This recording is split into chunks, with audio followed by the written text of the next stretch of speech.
അപ്പോൾ ഈ വയബുദൂന ഈ ആയത്തിൽ നിന്ന് അവർ സ്വന്തമായി കഴിവുണ്ടായിരുന്നു എന്ന് വിശ്വസിച്ചില്ല എന്ന് ഞാൻ പറഞ്ഞു. അള്ളാഹ് അങ്ങനെ പറഞ്ഞെന്ന് പറഞ്ഞു.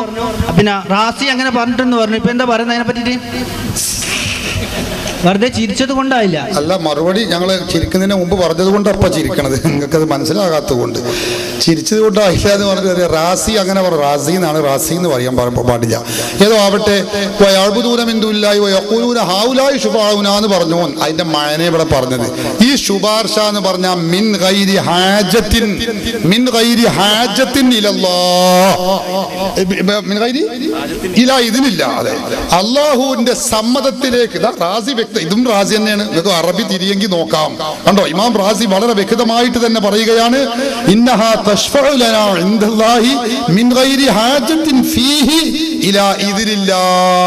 ഒരാളെ ഒത്താശ ഇല്ലാതെ തന്നെ ഞങ്ങളെ കൈകാര്യം ചെയ്യും. അതാ ഇവിടെ വിശ്വാസം. നിങ്ങളാ ഓതിയ ആയത്തും അറിയണ റാസിയാണ് ഈ വിശദീകരിക്കുന്നത്. അതുകൊണ്ടാണ് ഞങ്ങൾ ഈ പറയുന്നത്.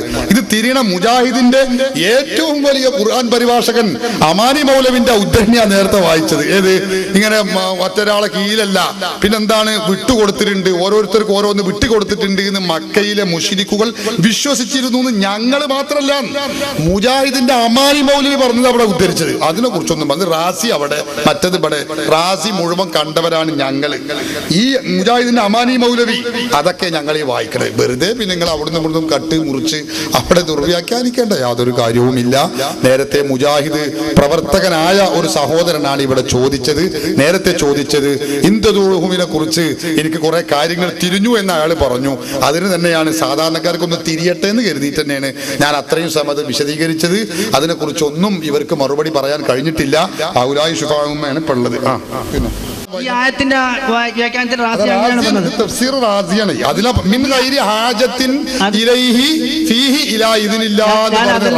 ഈ ആയത്തിന്റെ വ്യാഖ്യാനത്തിൽ റാസി എന്ത് പറഞ്ഞു?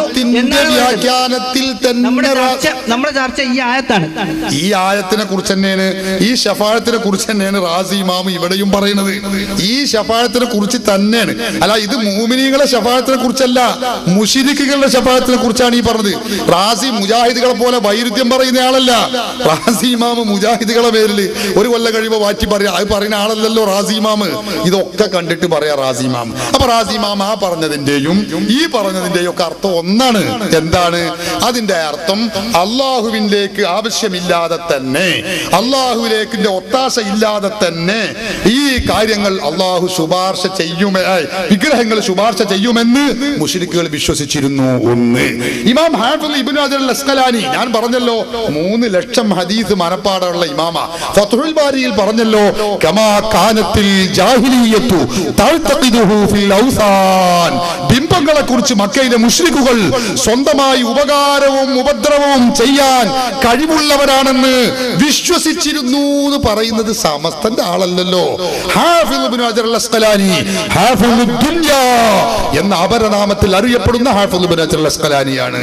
അപ്പൊ ഇവർക്കൊന്നും ഖുർആനും സുന്നത്തും തിരിയാതെ നിങ്ങൾ മാത്രം ഔലായി ശുഫാഉന എന്ന് പറഞ്ഞിട്ട് മുജാഹിദ് ആഫീസിലുള്ള 4 ആൾക്കേ ഖുർആൻ തിരിഞ്ഞുള്ളൂ എന്ന് പറഞ്ഞാൽ അത് മനുഷ്യരോട് പറയാൻ പറ്റുമോ? നിങ്ങൾ ചിന്തിച്ചു നോക്കാൻ. അത് ഇവർക്ക് ആർക്കും ഖുർആൻ തിരിഞ്ഞതായിരിക്കാ, അത് മുജാഹിദ് ആഫീസിലെ 4 ആൾ. അത് മനുഷ്യരോട് പറയാൻ പറ്റും? വല്ലാത്തൊരു കടന്ന കയ്യല്ലത്. അതുകൊണ്ടാണ് ഞങ്ങൾ പറഞ്ഞത് ഖുർആനിക സൂക്തങ്ങളെ ദുർവ്യാഖ്യാനിക്കരുത്. പണ്ഡിതന്മാരെങ്ങനെ പറഞ്ഞോ പോകട്ടെ. മുജാഹിദ് പ്രസ്ഥാനത്തിന്റെ അമാനി മൗലവി, അതിലും വലിയ ആള് പിന്നെ മുജാഹിദിനില്ലല്ലോ, അയാള് പറഞ്ഞതെങ്കിലും ഒന്ന് കേൾക്കണ്ടേ. അയാളിപ്പോ മുജാഹിദിനെ പള്ളിയിൽ വലിയ വിവരസ്ഥരാണ് മുജാഹിദുകളെന്ന് സമ്മതിക്കും. അയാൾക്ക് ഉള്ള ഈ മുജാഹിദ് മൗലവിമാർക്ക് ആ വിവരം നിങ്ങൾ ചിന്തിച്ചു നോക്കാൻ. അയാൾ പറയുന്നു അല്ലല്ല ഇങ്ങനെ കൊടുത്തിട്ടുണ്ട് എന്നാണ് മക്കയിലെ മുശ്രിക്കുകളുടെ വിശ്വാസം. ഈ കുട്ടി മുജാഹിദുകൾ പറഞ്ഞു അല്ലല്ല അങ്ങനെയല്ല, അയാൾ പറഞ്ഞു ശരിയല്ല, ഖുർആൻ അങ്ങനെയാണ്. ഈ ഖുർആൻ ബർക്കാർക്ക് തിരിഞ്ഞില്ലേ? അപ്പൊ അതൊക്കെ ദുർവ്യാഖ്യാനിക്കണ്ട.